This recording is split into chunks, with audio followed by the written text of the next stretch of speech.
নাম ইব্রাহিম, আমি বাংলাদেশ জাতীয়তাবাদী কৃষক দলের সহসভাপতি। আপনারা নিশ্চয়ই অবগত আছেন যে 25 তারিখে আমাদের প্রিয় নেতা জনাব তারেক রহমান তার স্বদেশ প্রত্যাবর্তন উপলক্ষে ঢাকা শহরের সবচেয়ে বেশি সংখ্যক জনসমাগমের স্থান আমরা মনে করেছি যে এই 300 ফিটেই সম্ভব। এই কারণে আমরা তার সংবর্ধনার মঞ্চ এখানে করেছিলাম। এখানে আমরা পূর্বে থেকেই নির্দেশনা অনুযায়ী সচেষ্ট ছিলাম, সতর্ক ছিলাম যাতে এখানে গাছপালার কোনো ক্ষতি না হয়।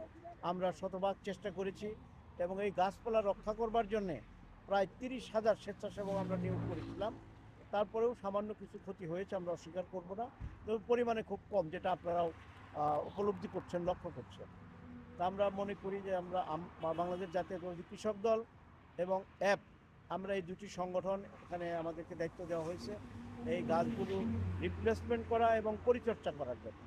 তারই কর্মসূচি অনুযায়ী আজকে আমরা 300 ফুটের সেই কাজগুলো শুরু করেছি। আমাদের এখানে যতগুলো গাছ প্রয়োজন মনে করি, এতে যদি 10,000 গাছেরও প্রয়োজন হয় আমাদের অ্যাপ সেটা দিবে ইনশাল্লাহ, এবং ওনারা গাছ নিয়ে এসছে।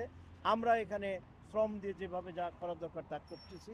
প্রয়োজন সংখ্যক গাছ দেওয়া হবে, এটা কোনো নির্দিষ্ট না যে আমরা 2,000 দিলাম বা 5,000 লাগলে দিতে পারবো না। নো, যত লাগে ইনশাল্লাহ আমরা সেটা পূর্বের অবস্থায় ফিরিয়ে আনতে যা যা করা দরকার আমরা এখানে করব।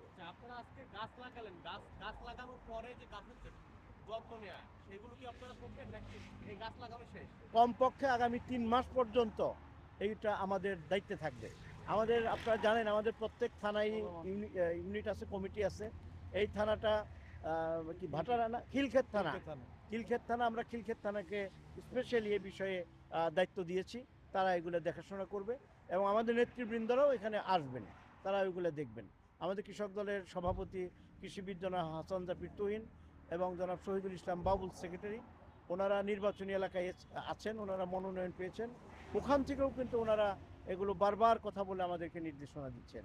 সুতরাং এটার সর্বশেষ এক কথায় পূর্বের অবস্থায় ফিরে না আসা পর্যন্ত আমরা এটা দায়িত্ব নিয়েছি, আমরা এটা পালন করবো ইনশাআল্লাহ।